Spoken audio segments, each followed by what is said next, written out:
say the bonding with the neighbor is very, very good. Last night I didn't know their names, now I know their names.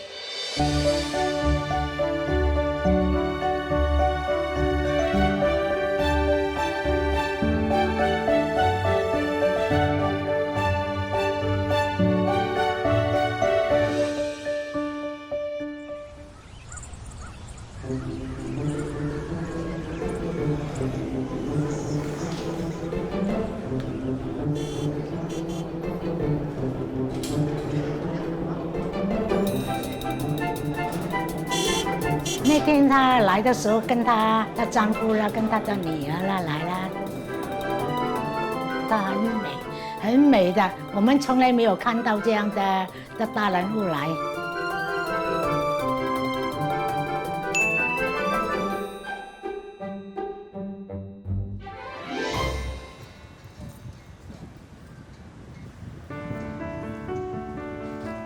Toa Payoh was actually the model HDB town.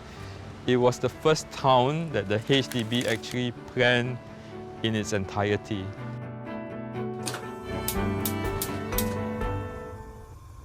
我的名叫邓美凤，我以前从甘榜搬来的，因为我们甘榜啊有一点危险，一直要火烧这样啦，我们就有一点怕啦，就快点找政府屋搬来啦。这个主屋就是6、7年建好的咯，我就搬来这边咯。我觉得我们住在这边很骄傲了，很美了，又凉啦，又高啦。又上来就看到风景啦。起初我们住啊，也不知道那个女王来的。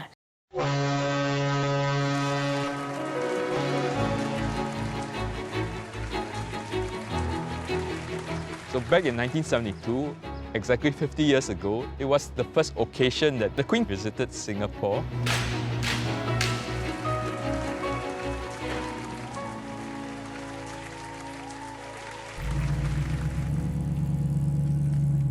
My name is Johnny Sim. I was a resident of Block 53, Toa Payoh. I was only 12 years old. We were very excited about the Queen's visit. And huge crowds will line up here. This block hosted the first visit of the Queen in 1972. And I think why the HDB brought her here was really to show how ordinary Singaporeans live. Also to show how successful we were at housing ordinary Singaporeans. There was a big crowd outside. I had to put on a stool here to step up and have a vantage view, but I could not see it. I was still very short. And then I came down and we ran to the arrival point. 那么女王她穿好像白色的裙这样啦，那么她戴白帽子，穿白鞋。 So Her Majesty was dropped off in front of the block where she could take the lift up to the 19th floor to see the view. So one of the concerns the organizers had was that the lift would break down. It did occasionally break down. Imagine the Queen having to huff and puff up 19 floors. Good thing that she didn't have to, the lift was working. One of the things this block offered was a panoramic views around Singapore. Much of Toa Payoh was still undeveloped. You could see blocks coming up. And you know, if you go even look beyond in the distance, you could see Potong Pasir. It was still farmland at that time. And I think it was something that's quite wonderful to see. The Queen went up this flight of staircase. What it led to was this exclusive viewing gallery for dignitaries. It was normally padlocked, there was a metal gate. But once you're up there, you get this wonderful view across Toa Payoh.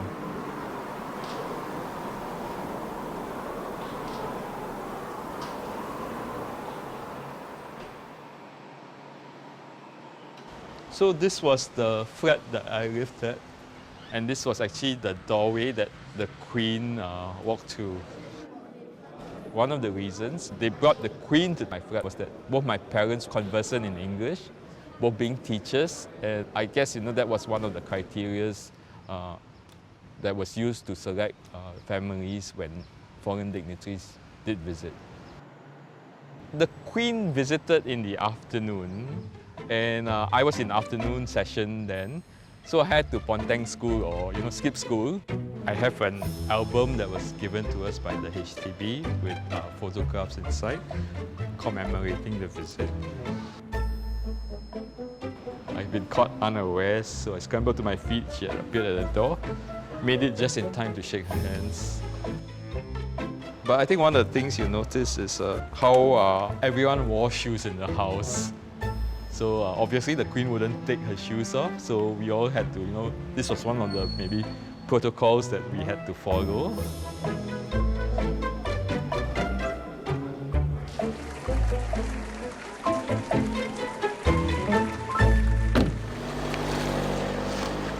When I went to school the next day, my school friends kind of teased me. Oh, now we know why you ponteng school or skip school. Because you shook hands with the Queen and your Queen visited your flat. So since 1972, I think there were newer buildings that were built. And this is kind of, put Block 53, the original VIP block, in a shadow. The people that I grew up with, my neighbors, my friends, most of them have moved out. And I think that's really changed the complexion of this place. And I think it's not maybe as vibrant as it was before.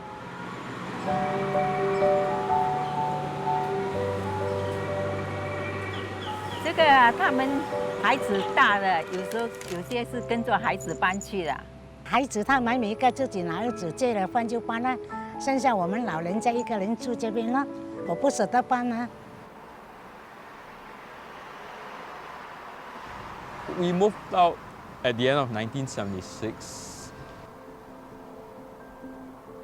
So one of the things that I often do is to come back and reminisce because it's such a big part of my life. As part of the estate renewal program around Toa Payoh, you find quite a number of the older blocks have been, undergone what we call selective en-bloc redevelopment or SERS. And I think that has seen the disappearance of many of these blocks. So Block 53 isn't slated for SERS, but my hope, is that it's conserved or at least preserved for the future to tell that story of the Queen's first visit to Singapore in 1972.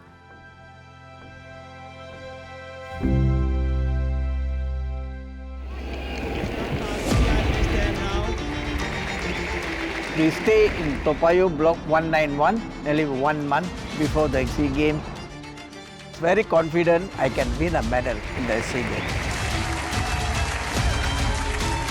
But I got a chest pain.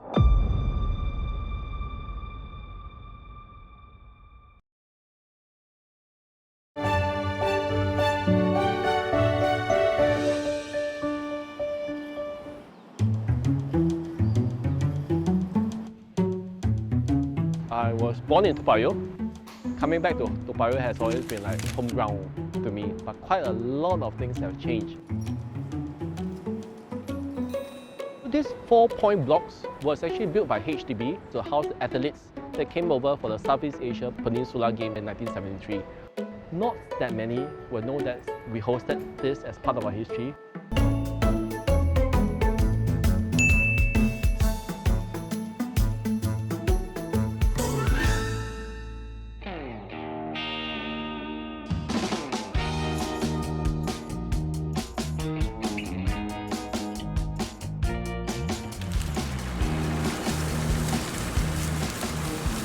In the 1960s, we wanted very much to pursue Southeast Asian Peninsula Games because Singapore was progressing economically. Then we hosted the 7th Southeast Asia Peninsula Games here in 1973. Toa Payoh has an advantage because previously it was mostly farmed. Because it's a big piece of land, we can start from scratch. So you can put in the Olympic-sized swimming pool, infrastructures that usually people expect to see in big cities. Reporting from the National Stadium on this opening day of the 7th Southeast Asia Peninsula Games. My name is Kannan Armugam. I represent Singapore, 1973 SEA Games. I'm selected for 20 kilometers walk and 50 kilometers walk. When we stay in the kampung area, most of my neighbors are all runners. So my mother encouraged me, why not you just go and join them and run. Then I take part in running. I beat some of the top runners. That time they have the athletics trial Farrer Park Stadium. Once we beat, we are selected to the national. 1973, we stayed together in the Toa Payoh block here. Athletes stay together, that means they training together, eat together. The coaches can monitor whether we train or not train. That's called as a centralized training. We stay in Toa Payoh block 191, nearly 1 month before the game. Our athlete team stay there, I think the 16th story we stay there.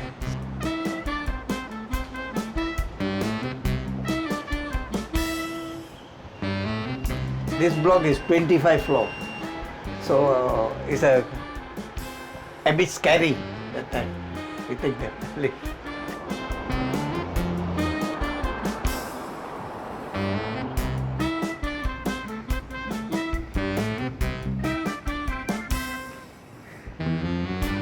And foreign participant and stay in this point block.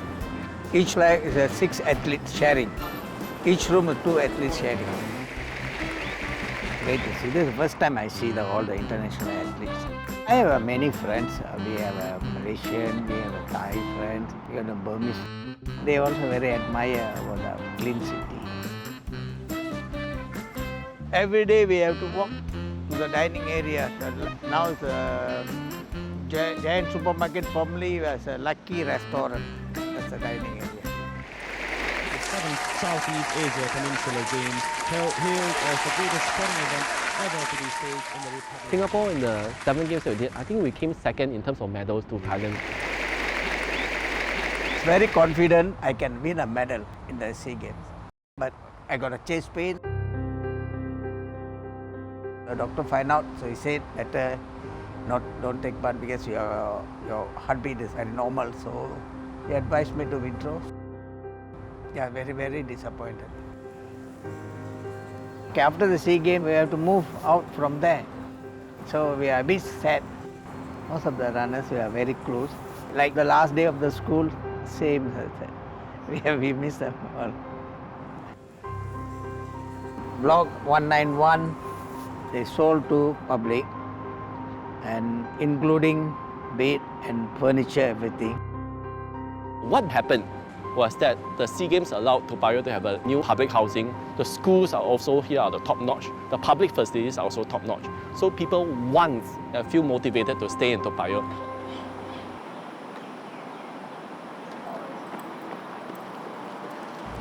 Toa Payoh, we got a lot of memories here. My house in Bishan, but almost every day I'm in Toa Payoh here. Almost half of my life I've spent here. Toa Payoh is my second home. So do you know the secret about this block? Okay, this is the first time I heard that there's some secret in the block. Go on, tell me.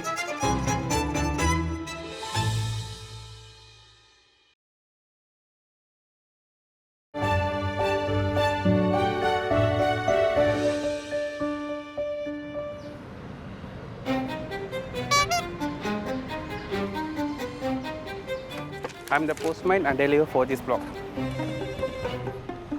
This is the letter for Moh Guan Terrace.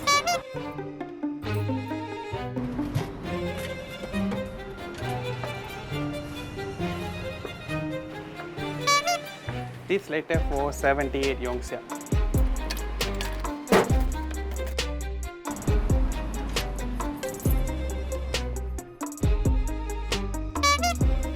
This letter for 78 Guan Chuan.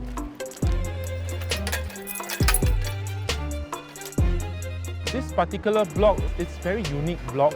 One block number consists of 3 street names. which is Moh Guan Terrace, Guan Chuan Street, and Yong Siak Street.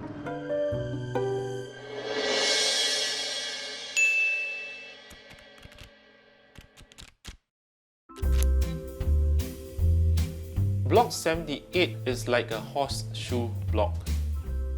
So it goes around in a circle.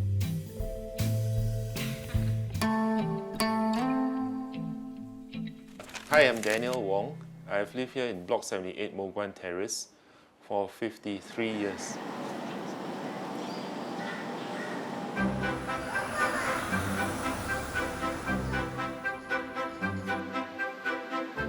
So my parents moved in after they were married, and that was in 1967. And in 1968, when I was born. So this unit is where I grew up in. So the particular unique thing about this is that in Guan Chuan Street and Moh Guan Terrace, they have identical units of the same unit number, like for example 31, 35, 37, 33. So mails and delivery and parcels get to the wrong places sometimes. So we get that quite often, at maybe like once a week. There has been delivery of a refrigerator that has been brought all the way up to my doorstep. You know, this is a walk-up apartment, right? So then I told them, I'm sorry, this is not the correct unit. And so they had to bring the whole refrigerator down again and then go on to the correct unit.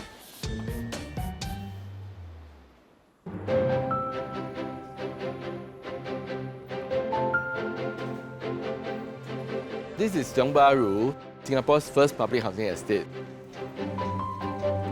And it was built in the 30s and 40s to house the people in Singapore who were then living in, say, kampong houses and in very unsanitary condition. So they're very lucky if they were able to rent a flat here and move into this very modern reinforced concrete housing with flush toilets and very safe building structures.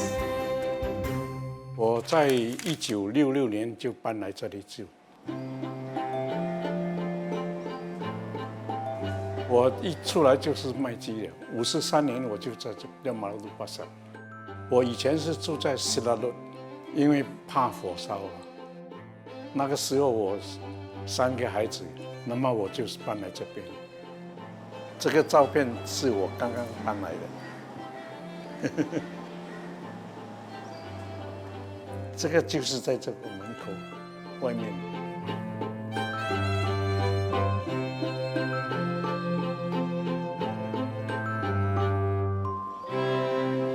整3条街一个大牌，那个时候我有做RC member， 我们有去换。我是申请 ABC 这样啦，78A， 但是他说不可以，要换全部，很麻烦啊。外国人喜欢这个没有电梯，他喜欢跑步。 上上下下。There's 3 different streets with the Block 78, so my friends certainly struggle to find it sometimes. So they know if they just keep walking around here, they'll look into the window and they'll find me eventually. Come on in. Hi, I'm Martin Williams.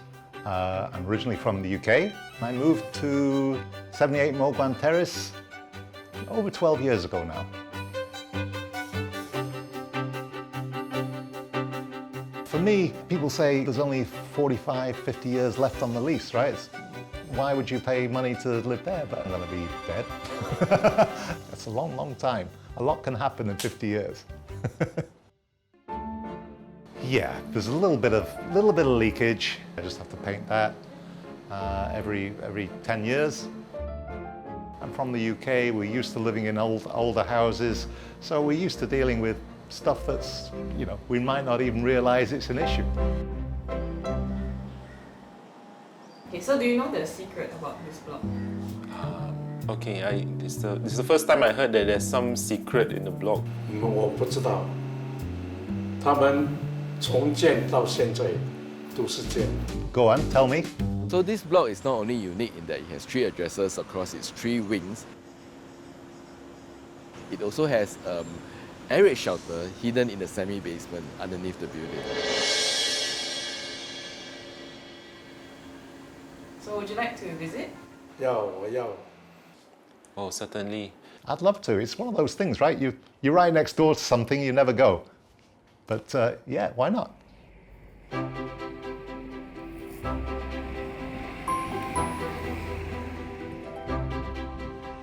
There are residents who have been staying here for the last 50 over years and never got a chance to visit the air raid shelter. So today we're going to bring them, young and old, into this air raid shelter.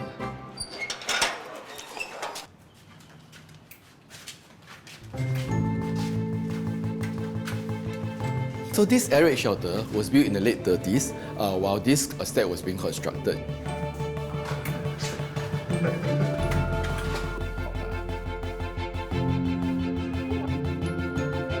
So after the war, the place was basically abandoned, sometimes used as a storeroom for upgrading projects and things like that. In the recent years, this shelter has been reopened to allow public to come and have a look at this very important part of our war effort. So above you are glass blocks that allow light to come in the past. So all these glass blocks are removed or have been damaged. It's right up here. So we're going to come. 这边呢，这边我听说啊，炸弹在上楼还不可以下来。Wow, this is really a lot of space, and to house 1,600 people is amazing, I find. And I love secrets. I love secrets of Singapore, and this is another one. You know, thinking back, yeah, thankfully there's no war, and I can't imagine. The flats of Tiong Bahru are the only pre-war public housing we have so far conserved. It has to be left as an artifact or a monument for the younger generations. And it traces back the history of how air raid shelters has evolved from then till now. We shouldn't take national security for granted. It is very important to remember that security comes with a price.